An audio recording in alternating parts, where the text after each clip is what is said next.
Amém. Graças a Deus por essa oportunidade, por esse privilégio que é estar à frente da Offenvoc.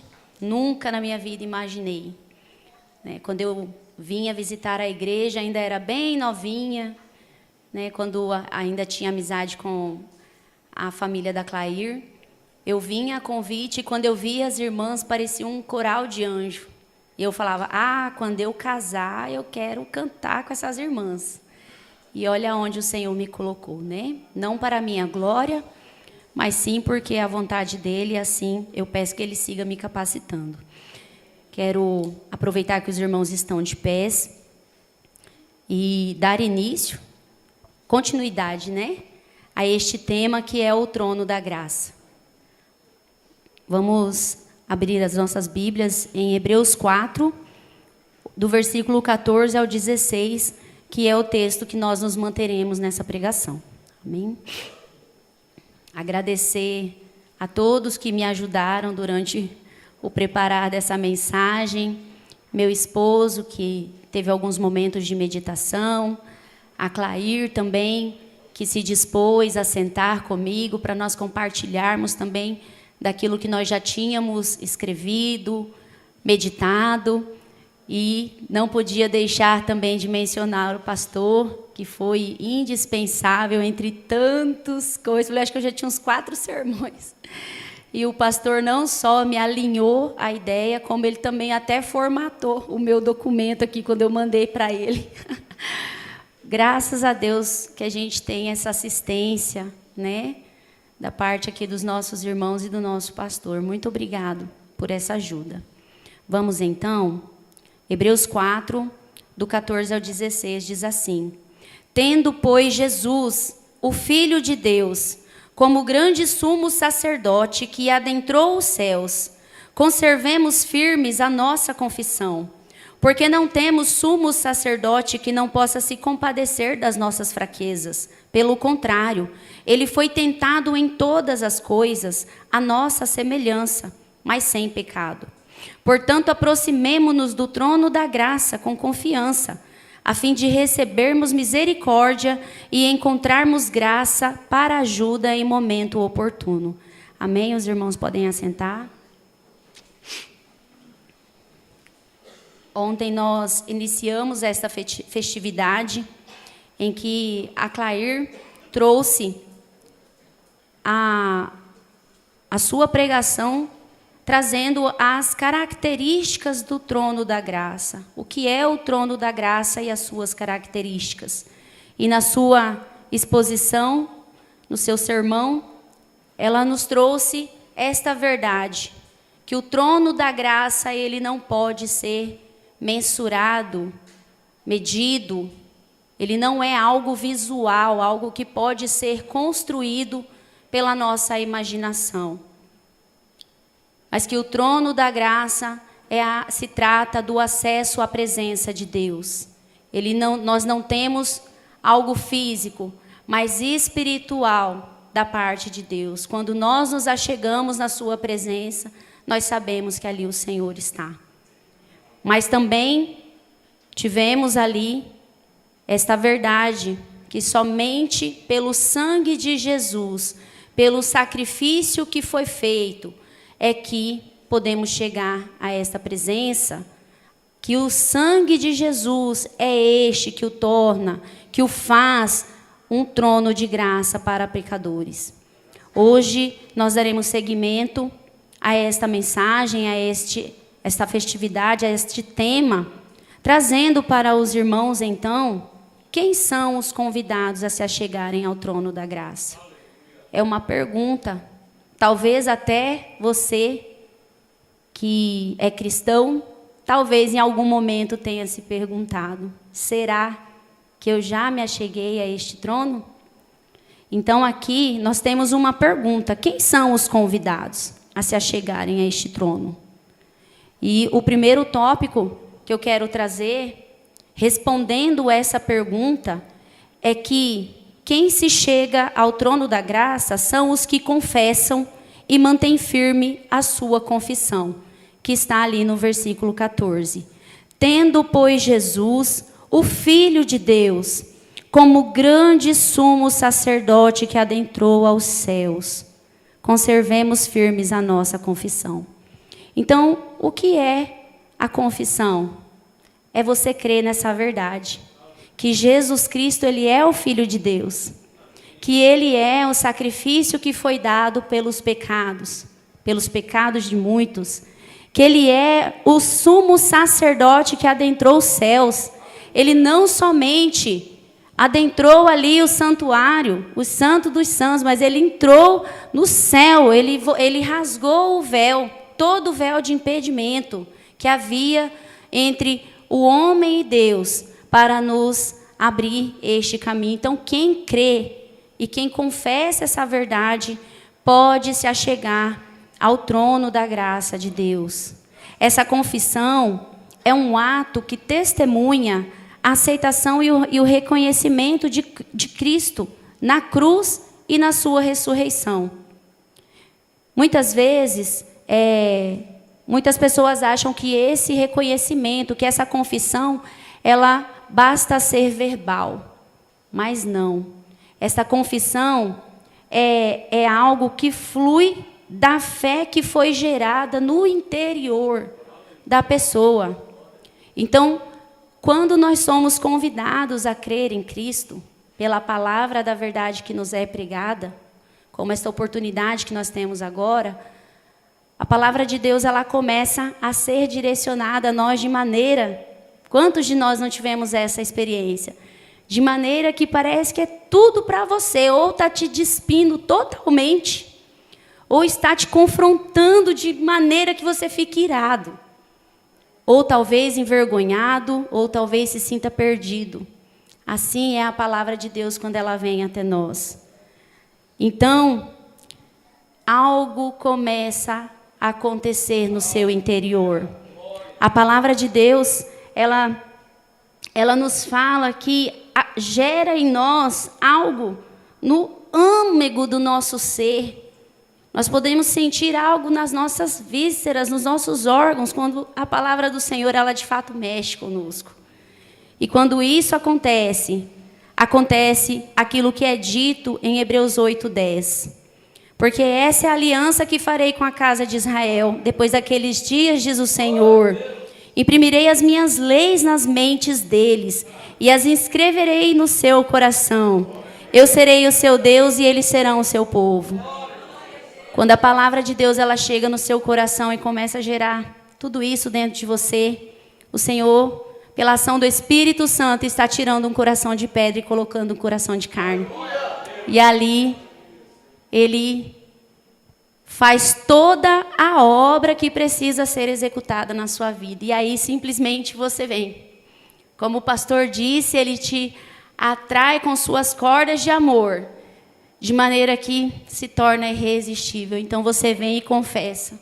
Como nós tivemos aqui na semana passada, quem pôde contemplar, aquela maravilhosa situação, né, de irmãos confessando a Jesus Cristo, declarando que Ele morreu e ressuscitou dentre os mortos, e que hoje faz uma aliança com Cristo. Mas antes disso, Deus já tinha feito uma aliança, simplesmente se consumou ali aquilo que o Senhor já havia preparado. Então aqui nós temos que esses são os que podem se achegar ao trono da graça. Quando você confessa a Jesus como Senhor e Salvador das suas vidas. Como eu disse aqui, nós nos lembramos desse dia, mas talvez pessoas aqui ou estejam afastadas dos caminhos do Senhor, ou ainda não tiveram este momento.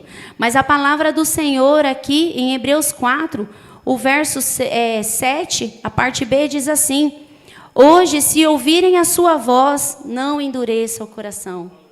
Meu irmão, não lute com Deus. Eu fiquei meditando ali, quantas vezes o Senhor se achega a nós, em cada experiência, como Jesus foi até aquela mulher samaritana e falou: olha, eu tenho uma água que se você beber, nunca mais você vai ter sede. Do seu interior fluirão rios de águas vivas. O Senhor chega e mostra a sequidão em que você está. Ou também como ele fez com Paulo, que precisou derrubar, deixar ele cego de tudo aquilo que ele via fisicamente, para que na escuridão dos seus olhos físicos ele pudesse ver a luz, que é Jesus Cristo. Então, irmão, não importa a situação que você se encontra, muitas vezes a palavra de Deus vem ao nosso coração e está nos amassando por dentro.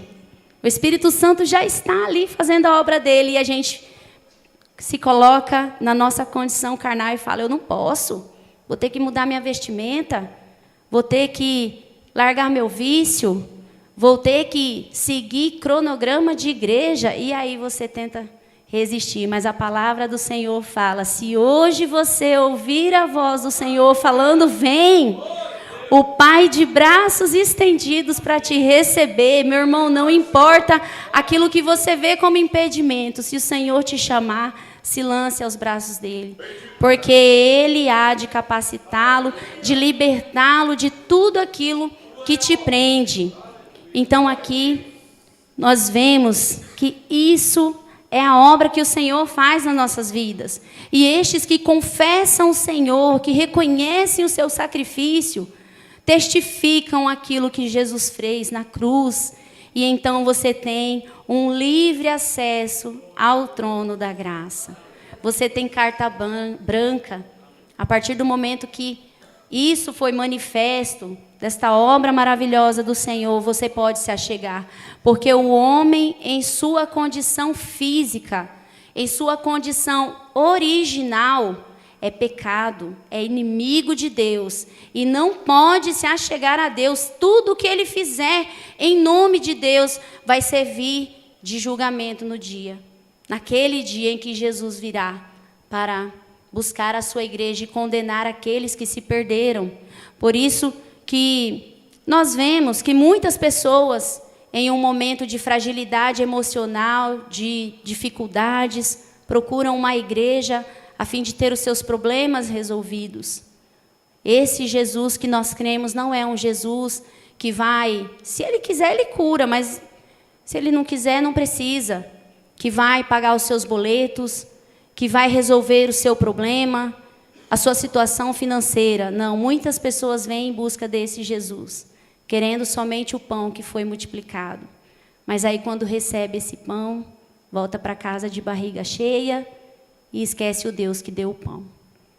Mas aqueles que Jesus chamou, aqueles que pela ação do Espírito Santo confessaram esse Jesus, eles continuam querendo esse Jesus. E eles se achegam ao seu trono de graça. Amém? O segundo tópico que eu quero trazer diante desse convite que é dado, quem são os convidados a se achegarem ao trono da graça? Nós já vimos que são esses que confessam a sua fé e também, esqueci de falar, e que mantêm firme a sua confissão. Como que você vai manter firme a sua confissão? Firme na fé que te salvou. Firme no Cristo que te resgatou. Você não pode perder de vista aquilo que foi feito. O sacrifício de Jesus Cristo sendo imolado naquela cruz, bebendo o cálice da ira de Deus em favor dos nossos pecados. E quando você se lembra disso, e quando você busca diante do trono da graça de Deus, graça e misericórdia, Ele te sustenta, e a sua fé, a sua confissão, ela é mantida. Amém? E quem mais pode se achegar são os que são tentados. Os que são tentados. E quem confessa a Jesus, é tentado ou não? É tentado. Então veja que o nosso sermão ele vai ter uma sequência, porque é uma realidade da vida de alguns. Estes que foram chamados, estes que confessaram, estes que vivem uma nova vida com Cristo, eles já receberam o perdão pelos seus pecados, mas estamos sujeitos ainda a esta carne, a este corpo que vivemos. E nesta carne, nós muitas vezes somos fragilizados pelo pecado. Vou voltar aqui ao versículo, que é o verso 15, que diz assim: porque não temos sumo sacerdote que não possa se compadecer de nossas fraquezas. Pelo contrário, ele foi tentado em todas as coisas à nossa semelhança, mas sem pecado. Então Jesus, quando ele vem para este mundo, ele vem para viver diante do corpo físico que toda a geração, toda a descendência de Adão estava. Ele vem para cumprir toda a lei, tudo aquilo que o homem não podia fazer, Jesus veio para cumprir. Ele, sendo Deus, se despiu de sua glória, se vestiu em carne humana e veio para este mundo testemunhar, servir, mas também ser tentado, sofrer as tentações que o homem na sua carne vive. Mas em nenhum momento ele peca, para ser uma oferta justa e agradável a Deus, para ser uma oferta de uma vez por todas, para todos aqueles que o Pai lhe deu. Então aqui, quero colocar, todo o meu sermão ele foi pesquisado na minha Bíblia, que é Nova Almeida Atualizada, e no comentário bíblico diz assim: a palavra tentado no grego, pairazô, pode se referir tanto à tentação que pode fazer alguém cair, quanto à prova que tem a intenção de fortalecer alguém. Sendo assim, ambas as conotações podem ser aplicadas nesse versículo. As tentações são investidas diabólicas para subverter o plano de Deus. No caso de Jesus no deserto, a intenção do diabo era desqualificar Jesus como Salvador. Porém, as suas investidas foram frustradas. Mas veja que naquela ocasião, Jesus ele foi levado ao deserto pelo Espírito. Ali havia da parte de Deus também, Deus aproveitou aquela oportunidade para que Jesus ele fosse fortalecido espiritualmente. E ali no seu momento de tentação, Jesus orando, jejuando, quando o diabo vinha lhe oprimir, como vocês sabem, ele rebatia com a palavra de Deus. Ele estava ali em processo de santificação também. E esse é um processo que o cristão ele precisa passar. O Espírito Santo ele nos foi dado para completar essa obra que é nos tornar santos, nos santificar de glória em glória até que Jesus venha. E como que o crente, como que o cristão é santificado? Orando, buscando a Deus. Mas aqui o nosso tópico é o ser tentado. Muitas vezes o diabo vem para nos oprimir, ele vem para nos tentar. Muitas vezes a própria inclinação, porque nós temos áreas que é mais difícil. E aqui fala que Jesus foi testado em todas as áreas da sua vida. Irmão, você já foi testado em todas as áreas da sua vida? Porque o meu problema talvez é um, o seu é outro. Então Jesus ele foi testado por todas as áreas físicas que nós todos aqui talvez ainda não dê tudo que Jesus precisou suportar. Para que nós, diante do nosso pecado, diante da nossa fraqueza, nós tivéssemos intercessor diante do Pai. Alguém que se compadece. A palavra diz que não há nada que seja estranho a Jesus daquilo que nós podemos passar aqui nessa terra. Então, irmão, quando você estiver sofrendo alguma perseguição, alguma investida diabólica, ou quando você esbarrelar num pecado, algo que é difícil, porque o diabo realmente ele nos leva a cair naquilo que nós somos, naquilo que é mais difícil para nós. E aí você começa a ser acusado cruelmente pelo diabo, e aí você começa a olhar para você e se ver indigno de se achegar ao trono da graça. E isso muitas vezes leva pessoas até saírem da presença de Deus, a se afastarem dos caminhos do Senhor, porque olha para ele e fala, esse pecado aqui não tem como. Com que cara eu vou me apresentar diante do Senhor? Mas, irmãos, quando nós nos achegamos diante do trono da graça de Deus, é reconhecendo que o sacrifício dele já nos lavou de todo o pecado. O sacrifício de Jesus, ele foi perfeito. Porém, numa situação de pecado, o Espírito Santo, ele te convence da culpa e do pecado. E que você não pode permanecer nele, porque se você permanece, então você não é de Deus. O cristão, ele vive uma luta árdua, uma luta terrível contra a sua carne, contra o pecado. E essa é a luta que está travada até que Jesus venha. Que você busque graça e misericórdia no trono de Deus. Que diante da situação em que você se encontra, você procure refúgio na presença de Deus.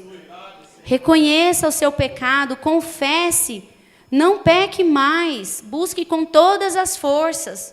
Por mais fraco que você esteja, leve ao Senhor a sua oração, leve ao Senhor as suas angústias, as suas aflições, porque Ele está ali para te ouvir. O Senhor não está de ouvidos tapados, por mais que pareça longe. Hoje eu estava ali meditando e pensando que quando o Senhor ele nos chama, nós temos acesso a esse trono, e tem momentos que nós estamos tão cheios, tão fortalecidos, e parece que a gente está face a face com o Senhor.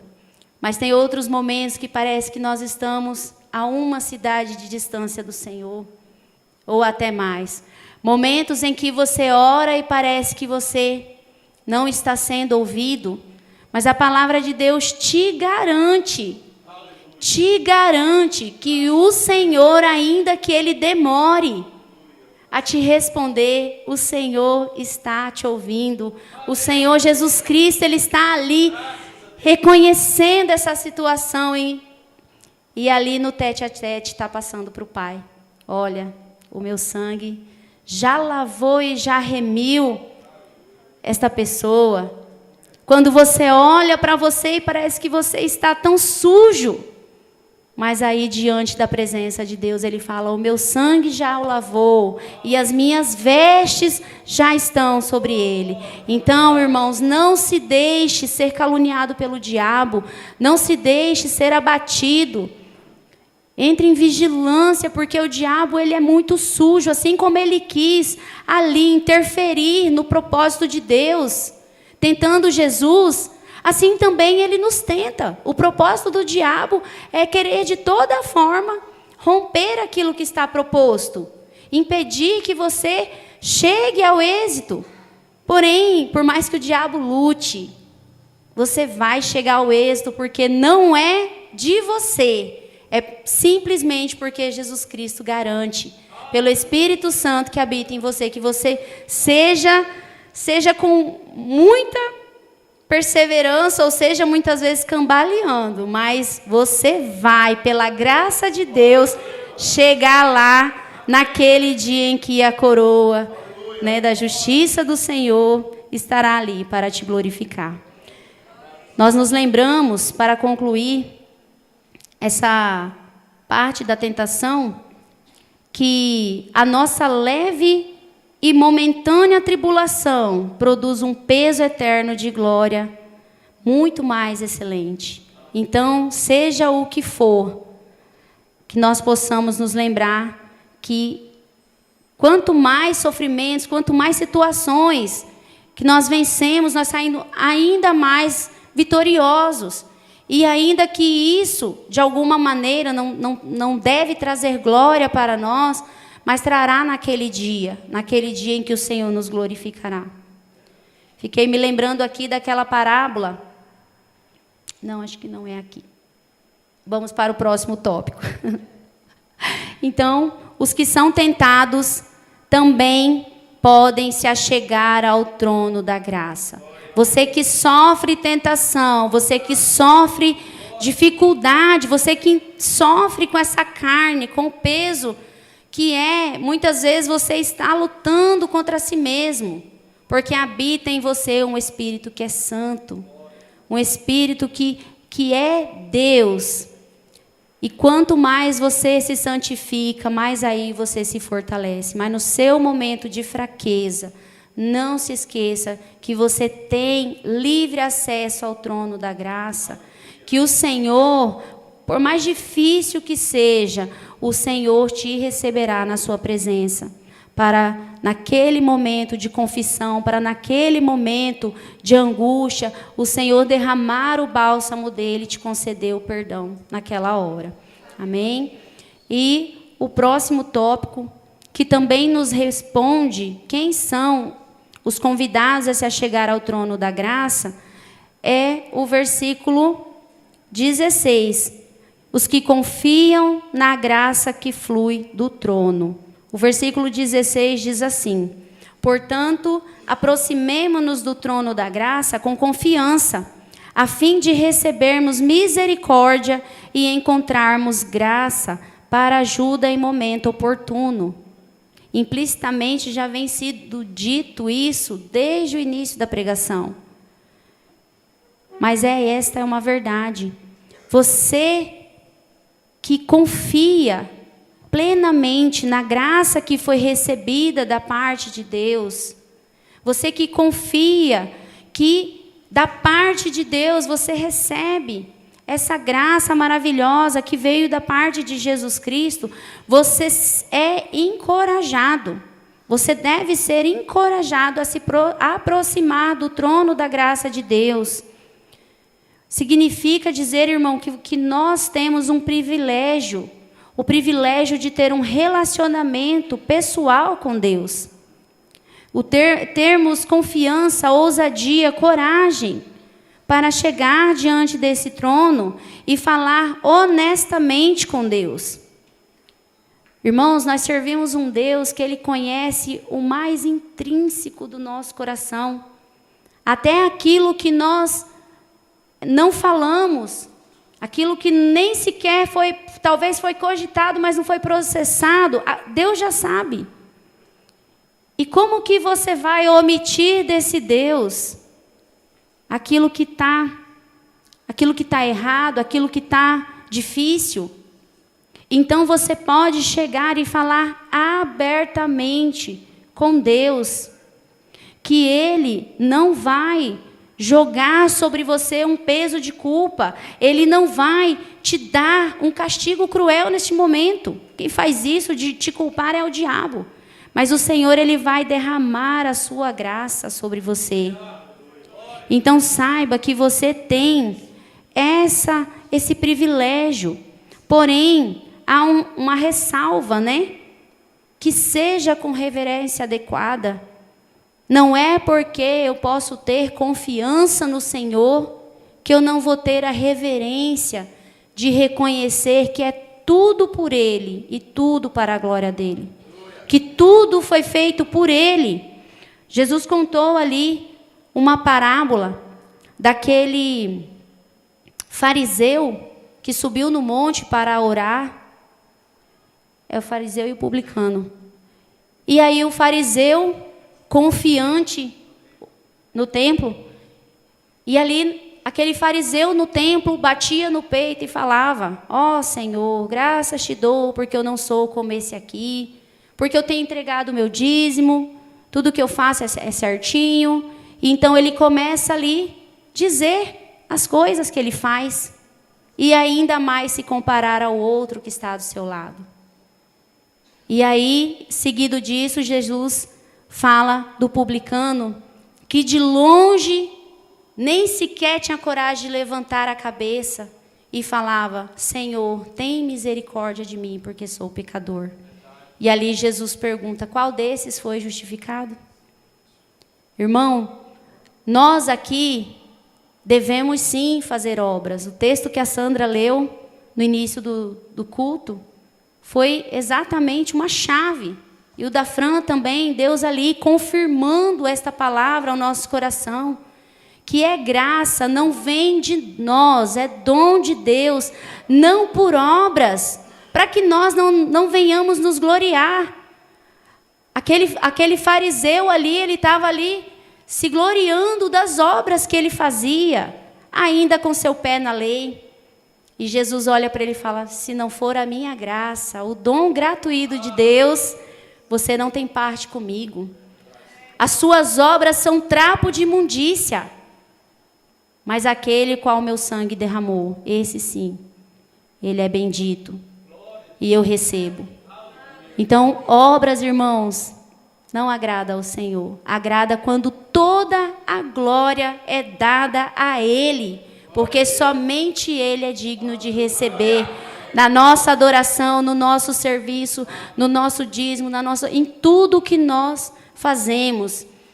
E aí nós fazemos confiantes que é nesse Deus que eu estou servindo, é nesse Deus que eu me achego, confiando que quem prometeu é fiel para cumprir. Jesus nos fez uma promessa e Ele vai cumprir até o dia que Ele volte. Mas enquanto isso, irmãos, nós temos que permanecer aqui, firmes, confiantes. Mas essa confiança, quando ela é abalada? Quantas vezes, ou talvez em algum momento, você pensou em desistir? Quantas vezes, ou em algum momento, você falou: eu acho que não vale a pena? Aqui o escritor aos Hebreus, ele está direcionando esta carta para um povo que era judeu e foi convertido ao cristianismo, que começou a passar severas tribulações. E nesse momento de luta, esses cristãos começaram a querer abandonar a fé. Está difícil. Eu vou voltar para as velhas tradições. Eu vou voltar, porque no judaísmo, nós éramos a lei. No judaísmo, nós tínhamos glória por nossas obras. O sacrifício era feito e pronto. Mas aí, esse escritor aos Hebreus vem com esta palavra. Quão grande salvação você recebeu da parte de Deus. O que você tem lá atrás? Olhe para trás, irmãos. Se em algum momento você pensa que está difícil, se em algum momento você pensa em desistir, lá atrás só existe a ira de Deus e um túmulo. Um túmulo vazio, porque graças a Jesus Ele te tirou de lá. Não queira voltar para o túmulo de onde Jesus te tirou. Este mundo não tem nada para nos oferecer. Nós já fomos sepultados com Cristo. Quando Ele nos lavou de todo o pecado, é simbolizado ali no momento do batismo. Quando é descido as águas, todo o pecado, toda a ira de Deus é deixada ali. E quando você é levantado ali daquelas águas, você é levantado, ressuscitado com Cristo. E isso simboliza aquele grande dia em que nós iremos, juntamente com Ele, glorificado nas alturas. Glória a Deus, aleluia. Aleluia, Jesus. Que promessa gloriosa nós temos, irmãos. Não olhe para trás. Não queira questionar a obra que Deus fez. Não é você, mas é Cristo Jesus. E toda essa confiança, toda essa perseverança que o escritor aos Hebreus ele nos incentiva, é testificando, confirmando isso que Jesus realizou e ainda vai realizar.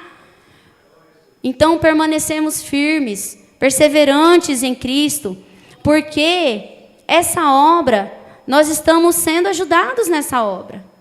Jesus Cristo, quando Ele falou: eu vou preparar o caminho, Ele falou: mas eu deixarei outro Consolador. Você tem em seu ser o Espírito Santo de Deus, esse que te enche, esse que derrama, esse que te dá compreensão da palavra de Deus, que te faz conhecer Jesus Cristo cada vez mais. Esse te ajudará a chegar lá, porque a palavra de Deus diz que Ele é o selo da promessa.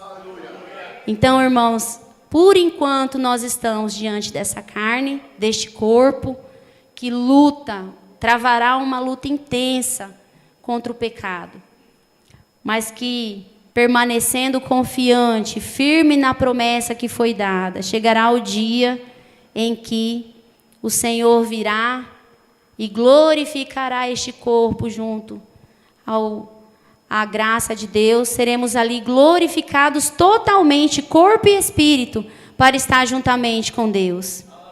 Uma promessa foi dada a Abraão, que ele seria pai de multidão. Infelizmente, fisicamente, ele não pôde contemplar, mas espiritualmente ele viu a grande obra que o Senhor fez e continua fazendo, porque muitos dos seus escolhidos ele ainda estão chegando. Essa geração que o Senhor escolheu para ser os seus eleitos. Essa promessa, ela também está diante de nós. Eu não sei, irmão, se nós veremos Jesus descendo, rasgando esse céu de volta. Veremos, né? Não fisicamente, talvez, na ressurreição. Então, irmãos, permaneçam firmes, ainda que você morra, a palavra de Deus, ainda que você morra pelo inimigo, pelas mãos do inimigo, mas espiritualmente você está o vencendo. Então, que essa seja a nossa motivação, que essa seja a nossa esperança diante do Senhor. Que nós o veremos, que nós estaremos com Ele. Hoje nós temos um trono de graça ao qual nós podemos nos achegar. Um trono de graça que convida todos aqueles que confessarem Jesus para estar com Ele. Um trono de graça que convida você no seu momento de pecado, no seu momento de fragilidade, para estar com Ele. E um trono de graça que te convida a perseverar, a confiar. A fé é a confiança naquilo que a gente não vê, mas a gente permanece, porque quem prometeu, Ele é fiel. Então, que nós possamos, mesmo que não vendo fisicamente, mas nós podemos testificar no nosso coração a obra que Cristo realizou.